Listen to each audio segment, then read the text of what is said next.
Zero to one पुस्तक Peter Thiel द्वारा लिखी गई है और पेपाल के सह संस्थापक हैं। यह पुस्तक नवाचार, स्टार्टअप और व्यवसाय के बारे में महत्वपूर्ण विचार प्रस्तुत करती है।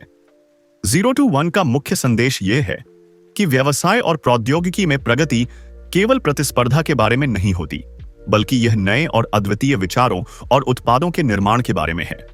पुस्तक में पीटर थील यह समझाते हैं कि सबसे सफल कंपनियां वे हैं जो जीरो टू वन, कुछ नया और अप्रत्याशित की दिशा में काम करती हैं, न कि वन टू एन, जो पहले से मौजूद है उसका पुनर्निर्माण। उनका मानना है कि किसी नई और प्रभावशाली चीज का निर्माण करना और उसे अपने व्यवसाय का हिस्सा बनाना सफल स्टार्टअप का एक मुख्य हिस्सा है। इस पुस्तक में एकाधिकार, मोनोपोलीज के बारे में भी चर्चा की गई है और यह बताया गया है कि कैसे स्टार्टअप्स को भीड़भाड़ वाले बाजार में अपने आप को अलग दिखाना चाहिए। यह पुस्तक उन सभी के लिए प्रेरणा स्रोत हो सकती है जो व्यवसाय में सफलता पाने के लिए नए और क्रांतिकारी तरीकों की तलाश में हैं। जीरो टू वन, चैप्टर 1, भविष्य का निर्माण करें, the challenge of the future. पहले अध्याय में लेखक पीटर थील हमें एक बहुत ही जरूरी सवाल पूछने के लिए प्रेरित करते हैं। आज का सबसे बड़ा सच क्या है जिससे ज्यादातर लोग सहमत नहीं हैं? यही सवाल आपके सोचने का तरीका बदल सकता है। मुख्य विचार, भविष्य की सोच और नवाचार, इनोवेशन। पीटर थील कहते हैं कि दुनिया में दो तरह की प्रगति होती है। हॉरिजॉन्टल प्रोग्रेस, 1 से n, जब आप किसी मौजूदा चीज की नकल करते हैं या उसका विस्तार करते हैं। उदाहरण, चीन का अमेरिका की तकनीकों को कॉपी करना। वर्टिकल प्रोग्रेस, 0 to 1, जब आप कुछ नया और अनोखा बनाते हैं जो पहले कभी नहीं था। उदाहरण, फेसबुक, गूगल, माइक्रोसॉफ्ट जैसे स्टार्टअप्स ने ऐसा ही किया। थील का मानना है कि असली नवाचार वही होता है जहां 0 से 1 की छलांग लगाई जाती है, यानी कुछ ऐसा बनाया जाए जो पहले कभी नहीं था। भविष्य का निर्माण, थील कहते हैं कि भविष्य अपने आप नहीं बनता, बल्कि हम उसे बनाते हैं।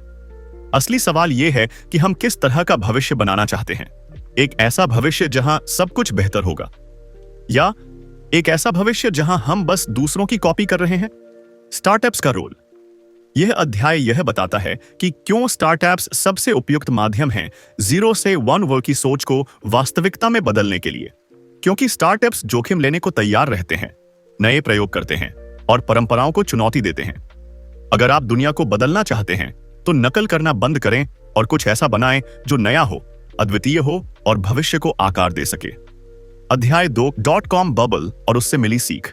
इस अध्याय में पीटर थील हमें 1999 के .com बबल की कहानी बताते हैं, जब इंटरनेट कंपनियों में भारी निवेश हो रहा था, लेकिन बिना यह समझे कि असल में वे कंपनियां पैसा कैसे कमाएंगी। इस दौर में ज्यादातर लोग बस भीड़ का हिस्सा बन रहे थे, सोच समझकर निर्णय नहीं ले रहे थे। 1999 में हजारों इंटरनेट कंपनियां आईपीओ लेकर करोड़ों डॉलर जुटा रही थीं। हर कोई .com शब्द से जुड़ी कंपनी में निवेश कर रहा था, जैसे Pets.com, Web1, eToys आदि। इनका बुनियादी बिजनेस मॉडल बहुत कमजोर था, लेकिन फिर 2000 में यह बबल फूट गया। कई कंपनियां बंद हो गईं और निवेशकों को भारी नुकसान हुआ। थील इस अध्याय में 4 सबक बताते हैं जो .com बबल के बाद सभी ने सीखने की कोशिश की, लेकिन उन्हें अति में ले गए। कम जोखिम लें, मेक इंक्रीमेंटल एडवांसेस। लोग सोचने लगे कि छोटे छोटे सुधार ही सही हैं, लेकिन यह नवाचार को रोकता है। प्रतिस्पर्धा में खेलें, स्टे लीन एंड फ्लेक्सिबल। लोग बिना प्लान के काम शुरू करते हैं और बार बार बदलते रहते हैं, लेकिन इससे दीर्घकालिक सोच की कमी हो जाती है। Improve sales, not product. Marketing जरूरी है, लेकिन उत्पाद की गुणवत्ता सबसे अहम है। भीड़ का अनुसरण करो, फॉलो द क्राउड। सबसे खतरनाक सलाह है जो सब कर रहे हैं वही करो, क्योंकि असली अवसर वहीं छिपा होता है जहां भीड़ नहीं जाती। असल सीख क्या है? थील का कहना है कि जब हर कोई एक ही दिशा में भाग रहा हो, तब सोचने की सबसे बड़ी जरूरत होती है।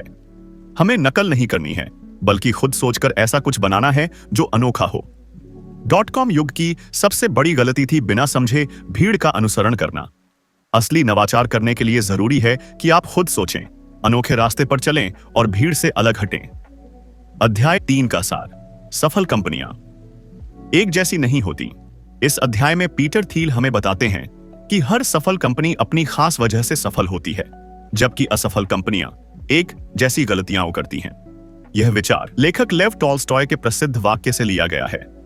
सभी खुशहाल परिवार एक जैसे होते हैं, लेकिन हर दुखी परिवार अपनी अलग वजह से दुखी होता है। उसी तरह हर सफल स्टार्टअप में कोई ना कोई खास और अनोखा लाभ होता है। कंपटीशन बनाम मोनोपोली। थील का मानना है कि बिजनेस में सबसे बड़ी गलती है प्रतिस्पर्धा पर फोकस करना। लोग सोचते हैं कि प्रतिस्पर्धा से अच्छा प्रोडक्ट बनता है, लेकिन हकीकत में यह मुनाफा कम करती है। मोनोपोली, एकाधिकार, क्यों बेहतर है? जब कोई कंपनी कुछ ऐसा बनाती है जो कोई और नहीं बना सकता, तब वह मोनोपोली कहलाती है। जैसे गूगल, फेसबुक, माइक्रोसॉफ्ट, ये सब किसी न किसी क्षेत्र में मोनोपोली थी। मोनोपोली कंपनियों के पास लॉन्ग टर्म प्लान होता है, मुनाफा ज्यादा होता है, प्रोडक्ट यूनिक होता है, कम तनाव होता है। कंपटीशन क्यों गलत सोच है? प्रतिस्पर्धा लोगों को भटका देती है। वे सिर्फ दूसरों से बेहतर बनने की कोशिश करते हैं, खुद कुछ नया सोचने की नहीं। एक रेस्टोरेंट अगर दूसरे रेस्टोरेंट से बेहतर बनने की कोशिश करे तो वह भीड़ में खो जाता है। लेकिन कोई रेस्टोरेंट ऐसा खाना दे जो शहर में और कहीं नहीं मिलता, तो वह मोनोपोली बना सकता है। मोनोपोली कैसे बनाएं? थील कहते हैं, मोनोपोली बनने के लिए कुछ जरूरी बातें हैं। Technology advantage. आपका प्रोडक्ट दूसरों से 10 गुना बेहतर होना चाहिए। नेटवर्क इफेक्ट्स, जैसे फेसबुक, जितने ज्यादा लोग जुड़ते हैं उतनी ज्यादा वैल्यू बढ़ती है। इकोनॉमीज ऑफ स्केल, जैसे जैसे कंपनी बढ़ती है उसका खर्च कम होता है और मुनाफा बढ़ता है। ब्रांडिंग, एप्पल की तरह एक मजबूत ब्रांड बनाएं जो ग्राहक की पहली पसंद बन जाए। प्रतिस्पर्धा को छोड़िए, एकाधिकार बनाइए। सफल कंपनियां भीड़ की नकल नहीं करती, वे कुछ नया बनाती हैं। इसलिए सोचिए आप कैसे दुनिया को 0 से 1 ले जा सकते हैं। अध्याय 4, प्रतिस्पर्धा की विचारधारा। हमें क्यों नई सोच की जरूरत है? इस अध्याय में पीटर थील एक बहुत जरूरी और चौंकाने वाली बात कहते हैं। हमारी शिक्षा और समाज हमें प्रतियोगिता, कंपटीशन के लिए तैयार करता है, इनोवेशन के लिए नहीं। स्कूल में हम अच्छे ग्रेड लाने के लिए दूसरों से आगे निकलने की होड़ में लगे रहते हैं। कॉलेज में एडमिशन एक रेस बन जाती है। नौकरी में भी हम प्रमोशन पाने के लिए दूसरों को पीछे छोड़ने की कोशिश करते हैं। लेकिन इस पूरी दौड़ में हम खुद की सोच, पहचान और रचनात्मकता, क्रिएटिविटी खो देते हैं। प्रतिस्पर्धा कैसे नुकसान पहुंचाती है? थील बताते हैं कि बहुत ज्यादा प्रतिस्पर्धा इनसिक्योरिटी, असुरक्षा पैदा करती है। हम हमेशा डरते रहते हैं कि कोई और हमसे आगे न निकल जाए। कॉपीकैट कल्चर बनाती है, लोग नए आइडिया की बजाय दूसरों की नकल करते हैं। इनोवेशन मार देती है। जब आप लगातार लड़ाई में हैं तो आप नई चीजें सोच ही नहीं पाते। एक उदाहरण, स्टैनफोर्ड और वकील बनना। थील खुद स्टैनफोर्ड यूनिवर्सिटी से पढ़े और फिर लॉ स्कूल गए। वहां उन्होंने देखा कि सारे टैलेंटेड लोग लॉ, कंसल्टिंग या बैंकिंग में जा रहे थे, क्योंकि वो सुरक्षित रास्ता था, लेकिन उत्साहजनक या नया नहीं। वह कहते हैं, मैंने कानून पढ़ा पर पाया कि वहां मैं कुछ भी नया नहीं बना रहा था, इसलिए छोड़ दिया। क्यों चाहिए 0 to 1 सोच? थील बताते हैं कि आज के समय में हमें ऐसे लोग चाहिए जो भीड़ का हिस्सा न बने, कुछ नया सोचें और कुछ ऐसा बनाएं जो आज तक किसी ने नहीं किया। प्रतिस्पर्धा कोई जीत नहीं बल्कि एक जाल है। हमें चाहिए अपनी खुद की सोच, अपनी खुद की राह और ऐसे समाधान जो दुनिया को 0 से 1 तक ले जाएं।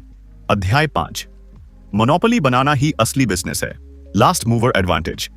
इस अध्याय में लेखक पीटर थील यह बताते हैं कि अगर आप एक लंबा टिकाऊ बिजनेस बनाना चाहते हैं तो आपको मोनोपोली, एकाधिकार की सोच रखनी होगी ना कि प्रतिस्पर्धा की। मोनोपोली का असली मतलब क्या है? मोनोपोली का मतलब सिर्फ ये नहीं कि आप अकेले हों, बल्कि ये कि आपका प्रोडक्ट इतना अनोखा हो कि लोग चाहकर भी आपकी जगह किसी और को न चुने। मोनोपोली वाले बिजनेस की पहचान बहुत कम या कोई प्रतिस्पर्धा नहीं, हाई प्रॉफिट मार्जिन, मजबूत ब्रांड वैल्यू, लॉयल ग्राहक, टेक्नोलॉजिकल बढ़त। उदाहरण, गूगल सर्च इंजन मार्केट में इसका कोई सच्चा प्रतिद्वंद्वी नहीं। बदले में परफेक्ट कंपटीशन क्या करती है? कीमतें कम रखनी पड़ती हैं, मुनाफा मुश्किल से होता है, ग्राहक हमेशा दूसरे ऑप्शन खोजते हैं, कंपनियां सिर्फ टिके रहने के लिए लड़ती हैं, न कि कुछ नया बनाने के लिए। इसलिए थील कहते हैं, मोनोपोली अच्छा है, परफेक्ट कंपटीशन बुरा। मोनोपोली बनाने की रणनीतियां, टेक्नोलॉजी में बढ़त, आपके पास ऐसा कुछ हो जो 10 गुना बेहतर हो। नेटवर्क इफेक्ट, जैसे जैसे आपके ग्राहक बढ़ते हैं आपकी वैल्यू भी बढ़ती है, जैसे Facebook, WhatsApp. Economies of scale, जैसे जैसे आप बड़े होते हैं आपकी लागत घटती जाती है और मुनाफा बढ़ता है। ब्रांडिंग, ग्राहकों की नजरों में आपकी अलग पहचान होना जरूरी है। लास्ट मूवर एडवांटेज क्या है?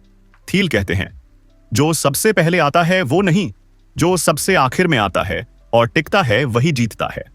सफल बिजनेस बनाने के लिए आपको टिकाऊ योजना, स्पष्ट दिशा और दृढ़ता चाहिए।